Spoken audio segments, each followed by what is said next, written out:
Bonjour à tous, nous nous retrouvons aujourd'hui pour une troisième vidéo sur les arcanes majeurs du tarot de Marseille et nous allons donc parler de l'impératrice.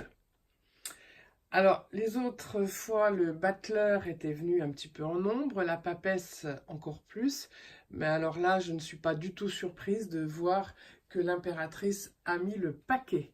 En effet, ce sont 12 impératrices qui sont venues se joindre à nous aujourd'hui pour parler d'elle. Vous allez voir qu'elle peut prendre plusieurs formes. Mais qu'elle a toujours les mêmes qualités, les mêmes défauts aussi, les mêmes références. Et je vous propose donc de regarder tout de suite, pour démarrer, sur la ligne du haut, ici, les cartes de l'impératrice dans le tarot de Marseille, je vais dire dans la forme la plus classique. Alors, on va zoomer un petit peu. On va zoomer un petit peu. Voilà. Alors, ici, c'est le Jean Dodal que j'utilise traditionnellement, hein, restauré par Jean-Claude Fornoy. Voilà. Donc, on va les regarder un petit peu et puis on va revenir dessus après. Hein. La seconde, c'est un tarot de Marseille de Chris Hadar. On en a parlé cette semaine sur le groupe, hein, justement. Certains d'entre vous connaissent, d'autres connaissent très bien, d'autres pas du tout. Donc voilà, Chris Hadar a fait des livres, a donné des cours au Canada et puis a donc aussi sorti au moins un tarot puisque j'ai celui-ci. Ici, c'est le Pierre Madenier. Pareil, hein, c'est un tarot restauré. Qui est donc, quand on dit restauré, c'est en fait un tarot qui reprend vraiment les anciens et premiers clichés, hein, qui est fait à partir des premiers moules qu'on a pu retrouver, les plus anciens. Et puis ici, il s'agit du Jean Noblet, donc qui est plus petit. Hein, vous le voyez quand je le pose sur le tapis, les cartes sont, pour ce jeu-là, plus petite. Ça peut être sympa pour les gens qui aiment bien faire des grands tirages à plusieurs cartes. Ça peut être intéressant. Alors après, je vous ai mise 3 cartes qui sont toujours des tarots de Marseille, mais je vais dire des formes, des images un peu plus originales, moins classiques. Alors ici, c'est celui que j'ai d'ailleurs utilisé dans mes cours. Pour illustrer mes cours, c'est un tarot de Marseille de Émilie Porte. Voilà, qui est un petit peu différent.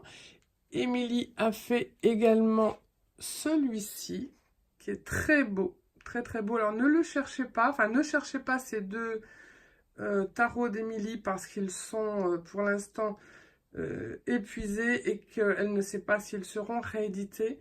Celle-ci est vraiment magnifique et personnellement j'adore ce jeu. Vous voyez la richesse de... Voilà, c'est vraiment toute l'impératrice dans toute sa splendeur. Voilà. Ici, je vous ai présenté le tarot noir. Voilà. Donc l'impératrice, le tarot noir. Donc tout le tarot est vraiment dans des tons très sombres, comme celui-ci, avec un visage, ma foi, un petit peu dur. Voilà. Hein. Ça, c'est l'impératrice du tarot noir. Et ensuite, en bas, je vous ai mis des Rider-Waite.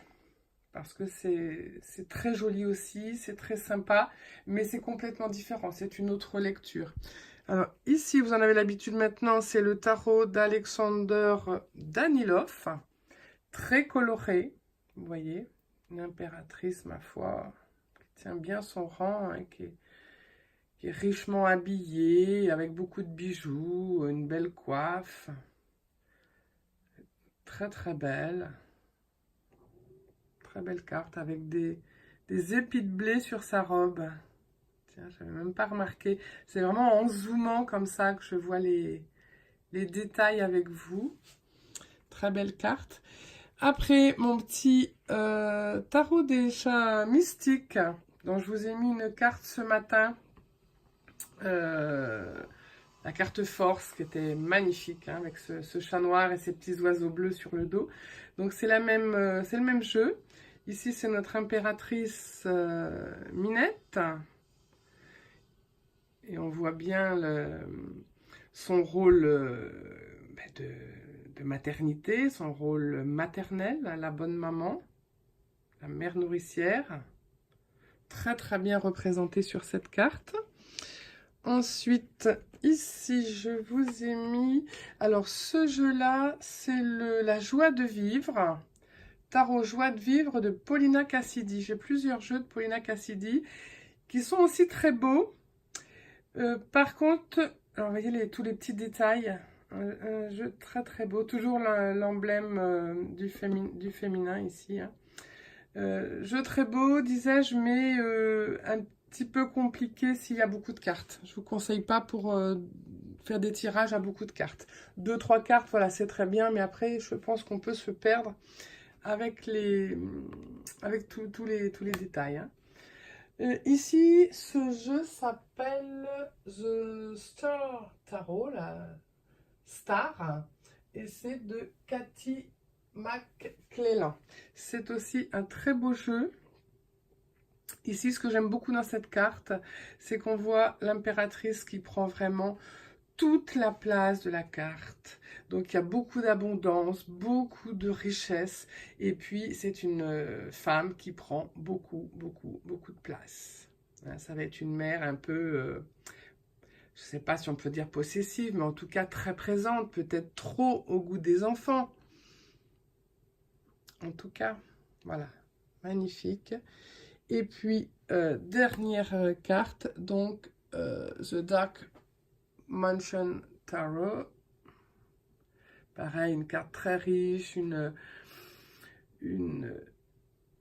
impératrice avec son château au fond là-bas derrière elle, qui prend beaucoup de place. Toujours ses épis de blé, vous voyez, c'est vraiment récurrent. Toujours ce symbole du féminin. Magnifique cette carte également. Je vous en ai déjà présenté d'autres de cette collection. Voilà. Donc ça, c'était pour faire la présentation de différents jeux. Il y en a bien d'autres. J'en ai aussi d'autres, mais je ne pouvais pas non plus tout sortir. Je voudrais qu'on revienne un petit peu sur une forme donc classique de l'impératrice. Celle-ci, par exemple, de Jean Dodal. Alors, on voit bien qu'elle tient son spectre de la main gauche et que sous son bras droit, elle tient un bouclier avec un aigle, mais qui n'est pas complètement fini. Vous voyez, c'est pas comme celui de l'empereur qui, lui, est bien fort, bien costaud, prêt à voler. Celui-ci, il est petit, à peine encore développé.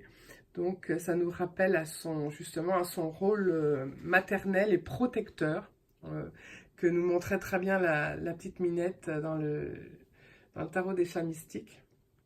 Donc là c'est vraiment le rôle de protection qu'on veut nous montrer ici. Et puis bien sûr c'est une femme de pouvoir, hein, l'impératrice c'est la femme de l'empereur, ils se regardent tous les deux. Sinon que l'impératrice aura vraiment le rôle de la réflexion. L'impératrice, c'est une femme intelligente, c'est une femme qui réfléchit, qui se sert vraiment de son intellect. Elle crée, elle est très créatrice, très créative également. C'est elle qui a les idées et l'empereur les mettra en application parce que lui, il a le pouvoir suprême. Mais l'impératrice, c'est elle qui fait les projets, qui les fait naître, en fait. Hein. L'impératrice, elle a toujours l'esprit au travail, en fait. Elle pense, elle réfléchit, elle projette, elle écrit. C'est aussi la lame des écrits, cette carte impératrice. Alors je dois dire que je me reconnais beaucoup dans cette lame, non pas pour toutes ces qualités que je viens de vous citer, car je ne suis pas certaine de les avoir, mais je suis née un 3. Mon chemin de vie est un 3. Je me reconnais dans beaucoup de choses de l'impératrice. L'impératrice, je vous le disais, elle prend beaucoup de place. Et j'ai réalisé d'ailleurs il y a peu de temps que, oui, voilà, je ressens aussi au sein de ma famille, avec mes enfants par exemple, que sans vouloir être intrusive, j'ai toujours peur qu'ils manquent, ou qu'ils souffrent, ou qu'ils aient ceci, ou qu'ils aient cela, ou qu'ils n'aient pas pensé à ceci, ou n'aient pas pensé à cela. Et je me rends bien compte que quelque part c'est étouffant. J'ai eu une époque aussi de ma vie où dans ma maison il y avait des bibelots partout. Donc je sais que ça correspond à certainement combler un certain vide, mais je me dis que ça me rapporte encore à cet esprit d'impératrice qui a besoin de remplir, de prendre une place. Alors j'en ai eu conscience et à un moment, un jour, je suis rentrée de vacances au bout de plusieurs jours d'absence et j'ai été étouffée en voyant voilà, tous ces objets dans ma maison posés sur les buffets, tout en haut des armoires. Il n'y avait pas une place de libre et à un moment, ça m'a étouffée. Alors c'est vrai que c'est très dur à supprimer parce que ce sont tous des objets que j'aime, que j'adore, qui ont peu de valeur. Ça peut être une petite terrine en terre cuite, ça peut être une petite statuette, ça peut être un petit vase, mais ils ont tous dans mon cœur leur place et une histoire. Donc voilà, tout ça non pas pour vous parler de ma vie, qui n'a pas grand intérêt à ce niveau-là, mais pour vous faire comprendre que l'impératrice, c'est vraiment cette carte. Vous voyez, c'est plein, il y a plein de choses. Elle prend. J'ai pas retrouvé la carte. J'ai pensé à une carte en particulier, mais je sais plus laquelle, où on voit l'impératrice qui prend toute la place de la carte. Et c'est là où vraiment j'avais réalisé par rapport à mes enfants que voilà, je prends beaucoup de place. J'essaye de travailler dessus. Sur celle-ci, on le voit bien aussi. Hein, on voit bien que, vous voyez, ça se fond, sa robe se fond avec le décor. On a l'impression qu'elle prend toute la place, quoi. Hein, que vous dire d'autre sur... oui, voilà, donc je me retrouve beaucoup dans cette carte. Euh, donc, bon, dans ses défauts, on dira qu'elle est cupide parce que justement, elle a besoin de beaucoup de choses, beaucoup de matière, de matériel autour d'elle. Oui, enfin, je, je reconnais ça aussi, quoi. Je vais me priver sur d'autres choses, par exemple sur les vacances où je ne vais pas aller, mais j'aime être entourée encore d'objets, on le voit avec mes cartes, où, voilà, je fais rarement les choses à moitié, quoi. Et je pense que l'impératrice, elle fait rarement les choses à moitié. Donc j'essaie de vous donner des mots-clés hein, pour que ce soit un petit peu marquant et que vous puissiez les retenir. Que vous dire d'autre? Donc, oui, voilà, elle a un pouvoir certain, on le voit avec son sceptre dans la main. Voilà, elle est tout ce qui est esprit, réflexion, intelligence, beauté. Alors, je vous parlais tout de suite de ces épis de blé qui sont vraiment récurrents sur beaucoup de Rider-Waite, sur beaucoup de cartes du Rider-Waite. On l'a vu tout à l'heure sur la robe. Ensuite, c'était les champs de blé qu'on peut apercevoir derrière elle ou devant elle. Enfin, donc voilà. Alors, j'ai regardé dans mon petit Larousse des symboles parce que ça m'a paru quand même intéressant de revenir là-dessus et j'ai regardé ce qu'on nous dit sur le blé. Alors, on nous dit que c'est l'un des plus forts symboles du don divin, de la nourriture et donc de la subsistance. Le blé se retrouve au cœur des représentations occidentales de la fertilité, de la vie et de la résurrection. Donc, c'est bien de cela dont il s'agit. On nous met des épis de blé un peu partout sur les différentes cartes de l'impératrice pour nous faire penser justement à son rôle dans la fertilité. Alors, si ça vous intéresse, je peux vous en dire un petit peu plus, toujours sur le même livre. En Égypte, l'épi de blé est l'emblème d'Osiris, premier pharaon mythique qui apprend aux hommes les techniques de l'agriculture. Le corps d'Osiris est démembré par son frère Seth, qui en enterre les morceaux à travers le pays. Osiris devient ainsi la cause de la croissance annuelle des cultures, et lors de la coupe et du battage de la moisson, les Égyptiens reconstituent symboliquement la mise à mort et le démembrement du dieu. Eh bien, dites donc, c'est très intéressant ça. Vous voyez, je vous le disais, en faisant les vidéos avec vous, j'en apprends aussi. C'est génial, j'adore. Je crois que c'est de cette carte dont je voulais parler, hein, quand je disais une carte où on voit que l'impératrice prend quand même beaucoup de place sur la carte. C'est une très jolie carte aussi, ma foi, c'est le tarot des druides. Là, ici, moi j'ai la version anglaise, je crois qu'il existe aussi en version française, à vérifier, hein. Ça je ne suis pas sûre de l'information. Alors on voit ici le gros bidou, hein, on voit la maternité, et puis toujours ce fameux bouquet de blé, vous voyez, hein, il est quand même vraiment très présent. Alors ici on voit les fleurs, les fruits dans la corne d'abondance, qui justement nous parle d'abondance. Vous voyez, les cheveux sont longs, la robe est ample, tout est grand, hein, dans l'impératrice, tout est grand. Alors, l'impératrice qui est toujours en réflexion m'a chuchoté de vous parler de mes cours. Alors, c'est vrai que je n'ai jamais pensé à vous en parler dans mes vidéos, mais l'impératrice ne lâche rien. Alors, elle me suggère de vous dire qu'effectivement, en 2016, j'ai écrit des cours de tarot qui ont été maintenant vendus à plusieurs dizaines de personnes. Ce sont En fait, il y a 11 sessions qui forment ce cours d'arcane majeur du tarot de Marseille. Chaque cours est composé de 2 fiches très complètes, 2 arcanes majeurs.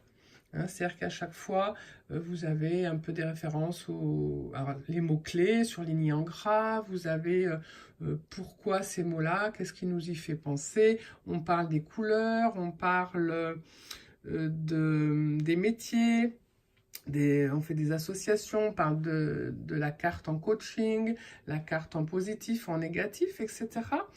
Dans chacun des cours, je développe également de façon très complète une méthode de tirage différente. Et ensuite, je vous la mets en image, car ce sont des exercices que je corrige personnellement. Donc, je pense très bien placé au niveau tarif du fait qu'il y a ces corrections vraiment personnalisées, hein, faites pour chacun. Il est évident que regarder des vidéos, faire des tirages sur des groupes, c'est bien. Après, pour ceux ou celles qui veulent vraiment se perfectionner, il y a un petit diplôme d'ailleurs à la fin qui n'a que valeur du papier dont il est fait, mais qui prouve que vous avez suivi le cours en entier et avez été corrigé sur les 11 cours. Donc, ça permet, voilà, d'avancer plus vite ou d'aller plus loin. Donc, l'impératrice me suggérait de vous en parler puisque je les ai pensés, projetés et écrits moi-même. Je pense qu'on va terminer ici cette vidéo sur l'impératrice. Pensez à vous abonner si ce n'est pas fait. Vous pouvez liker avec le petit pouce bleu si vous aimez et sinon avec le petit pouce vers le bas si vous n'aimez pas. C'est votre droit. Vous pouvez aussi mettre des commentaires, poser des questions et sinon rejoindre mon groupe de tarot en tapant tout simplement sur Facebook École de Tarot de Corinna. Vous trouverez le groupe, c'est un groupe fermé et je vous ouvrirai la porte avec plaisir afin de nous rejoindre pour travailler ensemble. Nous travaillons maintenant non plus que le tarot de Marseille mais également le Petit Lenormand et le Béline pour compléter un petit peu et faire plaisir un petit peu au plus grand nombre. Voilà, donc je voulais vous préciser ces petites choses, ces choses faites. Il me reste à vous souhaiter une excellente journée et toujours dans le partage et la bienveillance. Je vous dis à tout bientôt.